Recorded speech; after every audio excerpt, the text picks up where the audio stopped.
Students, restore statement और input statement basic language की ये स्टेटमेंट्स हैं, ये आज करेंगे। चैप्टर नंबर 2 हम कर रहे हैं। रीस्टोर स्टेटमेंट, इस स्टेटमेंट का काम ये होता है कि रीड स्टेटमेंट के ज़रिए जब हम एक दफ़ा डाटा से हम ले लेते हैं वैल्यूज़, तो उन्हीं वैल्यूज़ को हम दोबारा मज़ीद रीड स्टेटमेंट के वेरिएबल्स के लिए इस्तेमाल कर सकते हैं। यानी कि एक दफ़ा हमने रीड स्टेटमेंट में कुछ वेरिएबल लिख दिए, ठीक है, उसके बाद हमने रीस्टोर लिख के फिर दोबारा कुछ वेरिएबल्स लिखे एक नई रीड स्टेटमेंट में। अब हम जब डाटा स्टेटमेंट लिखेंगे एक दफ़ा, जो पहली दफ़ा लिखेंगे वही डाटा स्टेटमेंट पहली रीड स्टेटमेंट के ऊपर भी चलेगी, ठीक है, और उसके बाद रीस्टोर की वजह से वो दूसरी रीड स्टेटमेंट के लिए भी रीयूज़ होगी। इसकी एग्जांपल आपको मैं जब दिखाऊंगा तो उससे आपको बेहतर समझ आ जाएगी। यानी कि जो दो दफ़ा हमने डाटा स्टेटमेंट लिखी उसमें पहली वाली ही रीयूज़ होगी, ठीक है, दूसरी इस्तेमाल ही नहीं होगी इस सूरत में। इसका सिंटेक्स ऐसे है कि हम रीस्टोर लिखते हैं और उसके बाद लाइन नंबर लिख देते हैं। अच्छा, जैसे एग्जांपल है 20 रीस्टोर, ठीक है, लाइन नंबर के बाद हमने रीस्टोर लिख दिया। तो इससे यानी मैंने जैसे आपको बताया कि एक दफ़ा जो हमने डाटा लिखा वो पहली जो इस रीस्टोर स्टेटमेंट लिखने से पहले रीड स्टेटमेंट अगर लिखी होगी उसके लिए यूज़ हो जाएगा, ठीक है। उसके बाद रीस्टोर हमने लिख दिया, उसके बाद दोबारा जो रीड स्टेटमेंट लिखेंगे जिसमें वेरिएबल्स लिखेंगे उसके लिए भी वही डाटा रीयूज़ हो जाएगा, ठीक है। बेशक हम उसके आगे मज़ीद डाटा भी लिखे वो इग्नोर हो जाता है, वो पुराने वाले रीयूज़ होता है। अच्छा, अब इसकी कुछ इम्प्लीमेंटेशन है।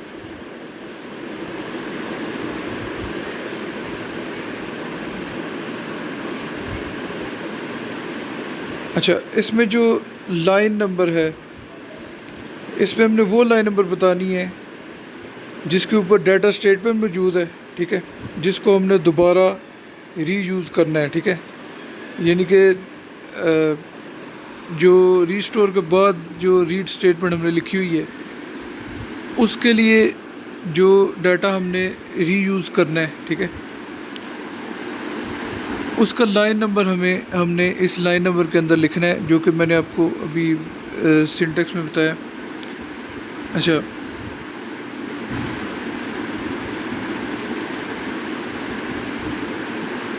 बाकी यही है कि जैसे मैंने पहले भी आपको बताया कि एक रीड स्टेटमेंट में एक दफ़ा एक डाटा हमने यूज़ कर दिया, तो रीस्टोर के बाद वही जो दूसरी रीड स्टेटमेंट होगी वो भी वही डाटा रीयूज़ कर लेगी, ठीक है, उससे आगे बेशक डाटा मौजूद हो।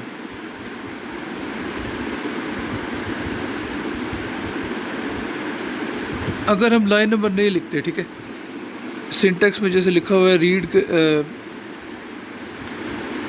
रीस्टोर के साथ लाइन नंबर भी लिखना है, तो उस सूरत में रीड स्टेटमेंट ऑटोमेटिकली जो सबसे पहली डाटा स्टेटमेंट होती है उसका डाटा उठा लेती है, ठीक है, उसकी वैल्यूज़ हासिल कर लेती है। अगर हम लाइन नंबर नहीं बताते, अगर हम बताते हैं कि स्पेसिफ़िकली इस लाइन नंबर पर जो डाटा स्टेटमेंट मौजूद है वहाँ से वैल्यूज़ लो, तो फिर वो वहीं से उठाएगा।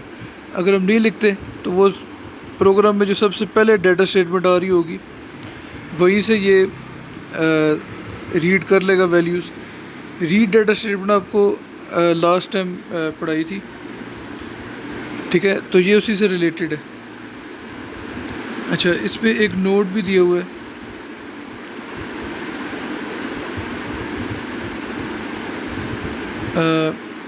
एग्जाम्पल से रिलेटेड है, एग्जाम्पल मैं अभी आपको बताऊँगा। It is clear from the above example that the second data statement is not read by the second read statement. Rather, restore set the first data statement to be reread by the next read statement. वही बात वो बता रहा है कि अभी जो example मैं बताऊँगा उसके अंदर ऐसे होगा कि जो दूसरी डाटा स्टेटमेंट है उसको इस्तेमाल नहीं किया गया दूसरी रीड स्टेटमेंट की तरफ से, ठीक है। यानी कि दूसरी रीड स्टेटमेंट ने पहली डाटा स्टेटमेंट का ही डाटा यूज़ करेगी वो, ठीक है, अभी जो एग्जांपल मैं दूंगा उसमें, ठीक है। तो रीस्टोर की वजह से ऐसा होता है। अच्छा, अब ये इसकी एग्जांपल है, इससे आपको इसकी बेहतर समझ आ जाएगी। लाइन नंबर 10 पे हमने लिखा रीड ए कामा बी कामा सी, यानी 3 वेरिएबल बनाए और उनको वैल्यूज़ हम देना चाहते हैं इकट्ठी। 20 पे मैंने लिख दिया रीस्टोर। अब इसका मतलब ये है कि जो ऊपर ABC को वैल्यूज़ मिल जाएगी वो तो मिल गई है, ठीक है। उसके बाद रीस्टोर की वजह से डाटा स्टेटमेंट रीयूज़ होगी, ठीक है। 30 नंबर लाइन पे लिखा रीड एक्स कामा वाई कामा जेड, यानी कि 3 और वेरिएबल बनाए, उनको भी वैल्यूज़ देनी है। अब मैंने प्रिंट ABC लिख दिया, फिर उसके बाद ये मिस प्रिंट है 50 नंबर लाइन पे। 60 नंबर लाइन पे हमने दोबारा प्रिंट एक्स कामा वाई कामा जेड, ठीक है, हम लिख देते हैं अगर, तो ये तो चलो प्रिंट कर देगा, ठीक है। अब इसके बाद हम डाटा लिख रहे हैं। डाटा बेशक बाद में लिखा हो, वो ऑटोमेटिकली जब प्रोग्राम चलाते हैं तो वो रीड स्टेटमेंट जो है वो पहले डाटा को उठा लेती है, ठीक है, रीड कर ले, ढूंढ के वैल्यूज असाइन कर देती है, बाद में ये प्रिंट वगैरह होता है। तो 70 नंबर लाइन पे डाटा दिया गया है 10, 20, 30, ये डाटा स्टेटमेंट, ठीक है, पहली। फिर दूसरी डाटा स्टेटमेंट 80 नंबर लाइन पे, उसका डाटा है 40, 50 और 60। अब होगा इस तरह कि जो A, B और C वेरिएबल है जो लाइन नंबर 10 पर है, 10 वाली रीड स्टेटमेंट में, उनको 10, 20 और 30 वैल्यू मिलेगी लाइन नंबर 70 से, और उसके बाद 20 पे रीस्टोर है, उसकी वजह से लाइन नंबर 30 में जो रीड एक्स वाई और जेड 3 वेरिएबल्स हैं, उनको भी 10, 20 और 30 ही वैल्यू मिल जाएगी रीयूज़ होने की वजह से, ठीक है, रीस्टोर स्टेटमेंट की वजह से। 40, 50 और 60 नहीं मिलेगी उनको, ठीक है। 40, 50 और 60 इस प्रोग्राम में इग्नोर हो गया, एंड कर दिया 90 पे। चलाएंगे तो आप देख सकते हैं कि 10, 20, 30 ABC की वैल्यू प्रिंट हुई, फिर दोबारा 10, 20, 30 XYZ की वैल्यू प्रिंट हो गई है। इसको मैं आपको करके भी दिखा तो इसकी एग्जांपल।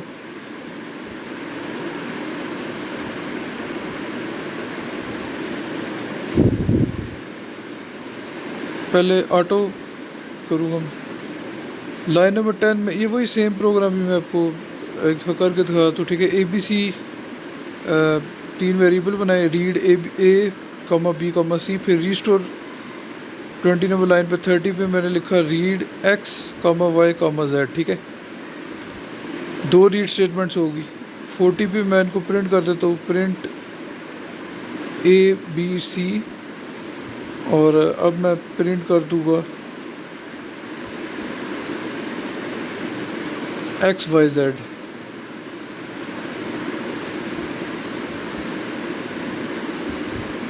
अच्छा, अब मैं डाटा स्टेटमेंट लिखता हूँ।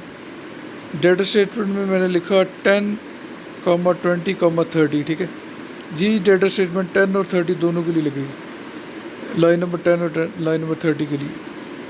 70 लाइन पे मैंने लिखा डाटा 40, 50, 60। 80 लाइन पे मैंने इसको एंड कर दिया।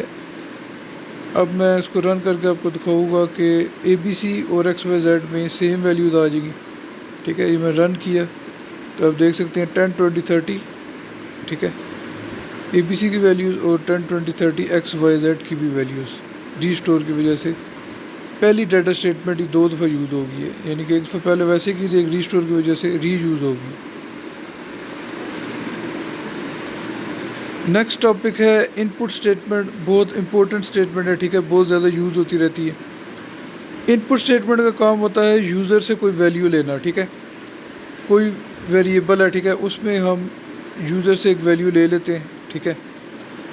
वो वैल्यू उस वेरिएबल के अंदर सेव हो जाएगी, ठीक है, और उसको फिर हम आगे इस्तेमाल कर सकते हैं।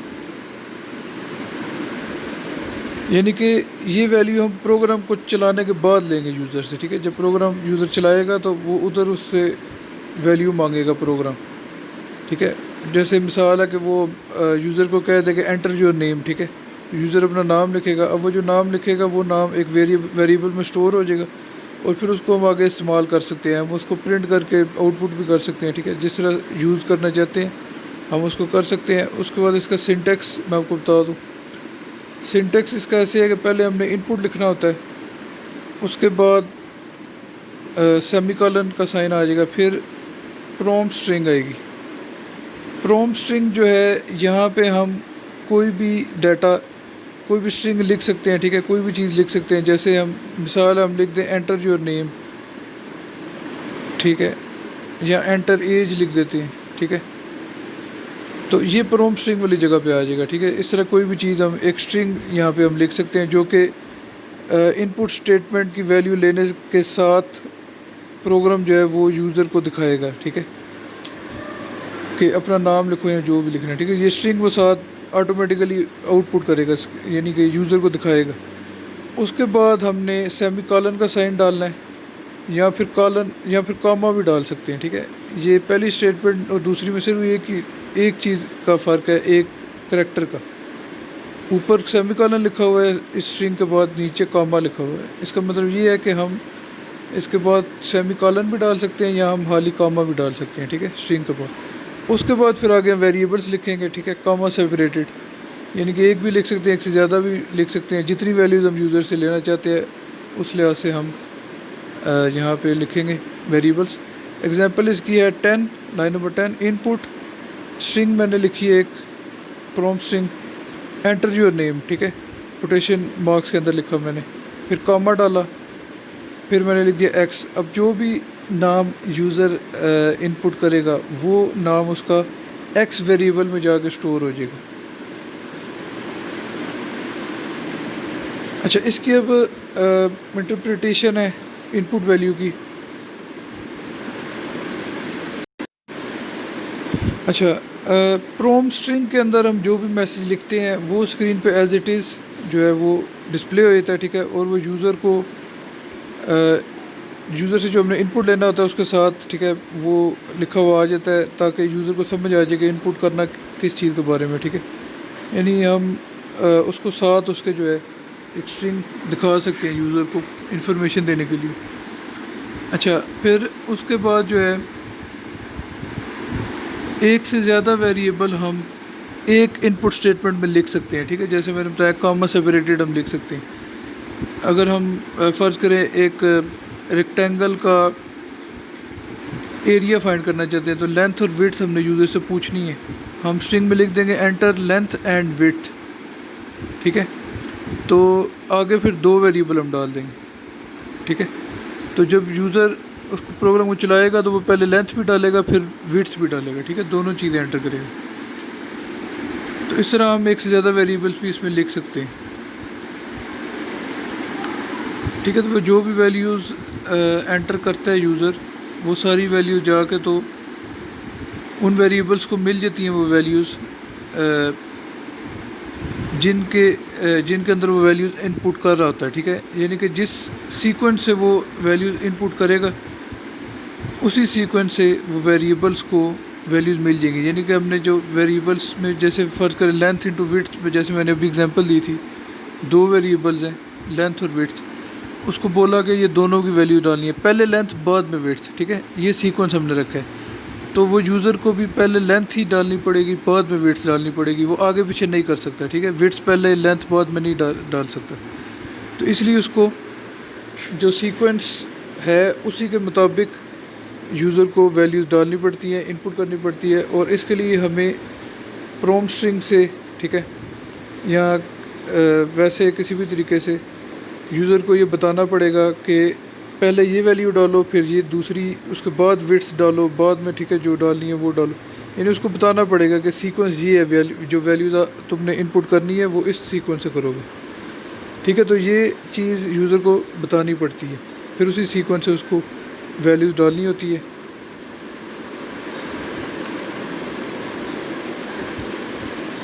अच्छा, उसके बाद ये है कि यूज़र को वैल्यूज़ उतनी ही डालनी पड़ेगी कि जितने वेरिएबल्स मौजूद हैं, ठीक है,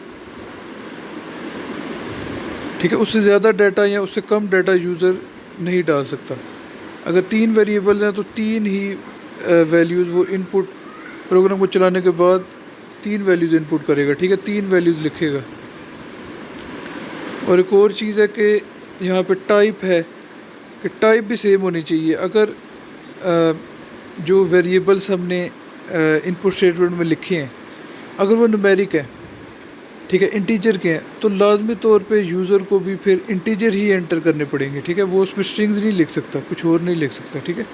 उसको फिर वही उसी इंटीजर्स के अंदर ही उसको अपनी वैल्यूज़ डालनी पड़ेंगी, ठीक है, नंबर्स के अंदर। यानी इंटीजर है तो इंटीजर में, फ्लोटिंग पॉइंट है तो फ्लोटिंग पॉइंट में।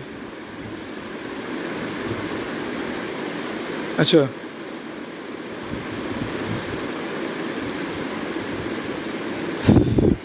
अच्छा जब हम सेमी कॉलन का इस्तेमाल करते हैं, ठीक है, प्रॉम्प्ट स्ट्रिंग के बाद, ठीक है, और फिर उसके बाद हम वेरिएबल्स के नाम लिखा करते हैं, ठीक है,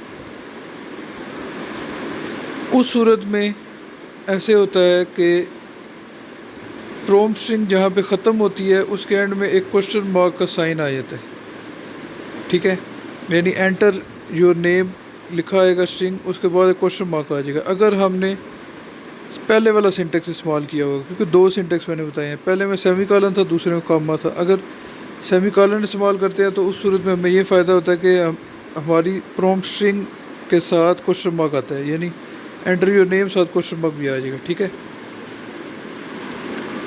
और अगर हम कॉमा इस्तेमाल करते हैं, यानी कि दूसरी जो सिंटेक्स मैंने आपको बताया था, दूसरा सिंटेक्स, उसमें क्योंकि कॉमा था, अगर वो इस्तेमाल करें, ठीक है, तो उस सूरत में क्वेश्चन मार्क नहीं आता। अच्छा, अब इसकी एग्जांपल आपको मैं दे देता हूँ। ये एक प्रोग्राम है जिसमें जो कि एक सर्कल का सर्कमफेरेंस निकाल देता है, ठीक है, यानी कि ये एक एक सर्कल है, ठीक है, ये जो टोटल लाइन मैंने अभी खींची है, इस लाइन की लेंथ क्या है, इसको सर्कमफेरेंस कहते हैं, इसको फाइंड करना है। तो इसके लिए लाइन नंबर 10 में एक रिमार्क लिखा हुआ है, ठीक है, कि ये प्रोग्राम सर्कमफेरेंस फाइंड करेगा सर्कल का। 20 नंबर लाइन पे इनपुट दिया गया है, उसमें प्रॉम्प्ट स्ट्रिंग रखी है कोटेशन मार्क्स में, enter the radius of the circle, ठीक है, ग्रेटर देन, यानी कि एक सर्कल का रेडियस की वैल्यू दें, ठीक है, क्योंकि सर्कमफेरेंस सर्कल जो का जो होता है वो 2πr के बराबर होता है, ठीक है, 2πr, पाई की वैल्यू 3.14 है, ठीक है। तो रेडियस की वैल्यू हम यूज़र से ले रहे हैं, तो इसके बाद कॉमा डाल के लिख दिया रेडियस एक्सक्लेमेशन मार्क, ठीक है, ये वेरिएबल है जिसके अंदर रेडियस की वैल्यू सेव होगी। लाइन नंबर 30 में लिखा सर्कमफेरेंस शार्प, सर्कमफेरेंस का एक वेरिएबल बनाया equal to 2 star 3.14 star radius exclamation mark, यानी कि ये 2πr वाला फार्मूला की वैल्यूज़ हमने यहाँ लिख दी। 2 पाई की वैल्यू 3.14 लिख दी, और रेडियस की वैल्यू जो यूज़र से हमने ली है वो रेडियस एक्सक्लेमेशन मार्क्स में सेव्ड है।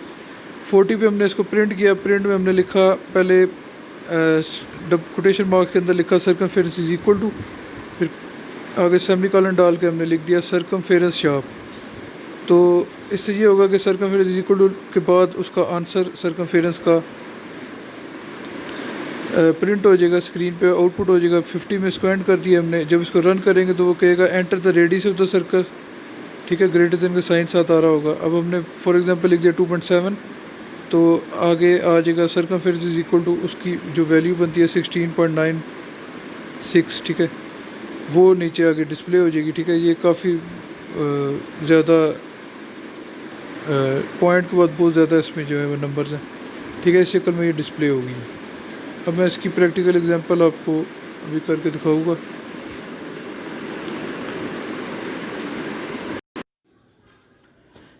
अच्छा, तो एक इनपुट स्टेटमेंट जब हम चलाते हैं, ठीक है, प्रोग्राम को चला देते हैं, तो इनपुट स्टेटमेंट क्या करती है, प्रोग्राम को रोकती है, और उसके बाद एक प्रॉम्प्ट स्ट्रिंग हमारे सामने आती है, ठीक है, यानी यूज़र को हम पूछ रहे होते हैं कोई किसी वैल्यू के लिए।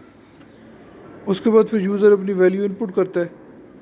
फिर उसके बाद अगर यूज़र ने एक स्ट्रिंग लिखनी हो, ठीक है, तो स्ट्रिंग लिखने के लिए नॉर्मली तो कोटेशन मार्क लिखने होते हैं, लेकिन इनपुट स्टेटमेंट के अंदर हमें कोटेशन मार्क्स लिखने की ज़रूरत नहीं होती, ठीक है, हम डायरेक्ट वैल्यू लिखेंगे। यानी अगर हमने K2 लिखना है तो सीधे ही K2 लिख देंगे, कोटेशन मार्क्स साथ नहीं डालेंगे, ठीक है, जब इनपुट स्टेटमेंट के अंदर हम वैल्यू डाल रहे होंगे किसी स्ट्रिंग के लिए।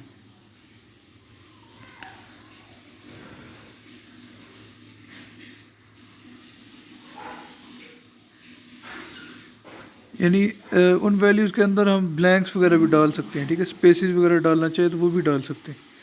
यानी कि हम लिखना चाहें अगर आई लाइक पाकिस्तान, तो वो हम सीधा आई स्पेस लाइक स्पेस पाकिस्तान लिख देंगे, तो वो उसमें भी कोटेशन मार्क्स की ज़रूरत नहीं पड़ेगी, ठीक है। और कॉमा से जो है वो सेपरेटेड हो जाता है, ठीक है। कॉमा डालेंगे तो वो फिर स्ट्रिंग को सेपरेट करते हैं।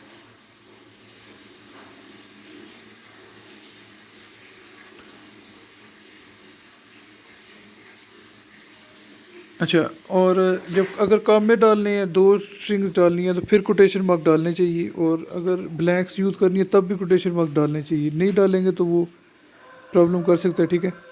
तो फिर डालना चाहिए, फिर बेहतर है कि आप कोटेशन मार्क्स के अंदर ही फिर लिखो, अगर आपने बीच में स्पेसेस डालनी है, या फिर अगर दो तीन स्ट्रिंग्स को आप इनपुट कर रहे हो, ठीक है, बीच में कॉमा यूज़ करनी है।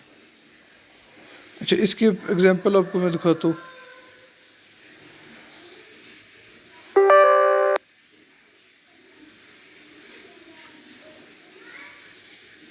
अच्छा, पहले मैंने लिखा ऑटो, लाइन नंबर 10 में मैं लिखता हूँ इनपुट,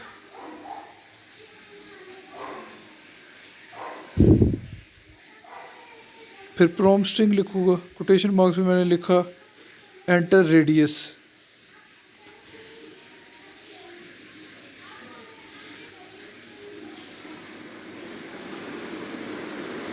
कोटेशन मार्क्स क्लोज किए, फिर मैंने लिखा कामा और आगे लिख दिया आर, ठीक है। आर एक वेरिएबल मैंने बनाया जिसके अंदर रेडियस की वैल्यू सेव हो जाएगी, ठीक है। फिर लाइन नंबर 20, इसमें मैंने लिखा सी एक वेरिएबल मैंने बनाया जो कि सरकमफेरेंस के आंसर को सेव करेगा। C is equal to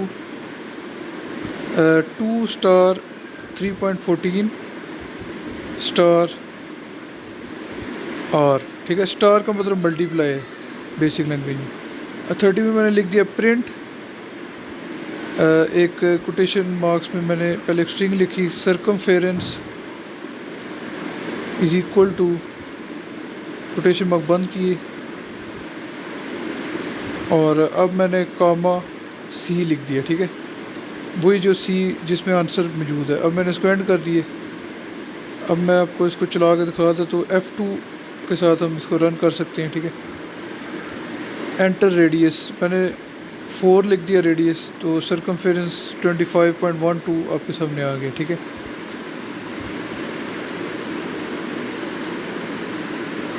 Allah हाफिज़।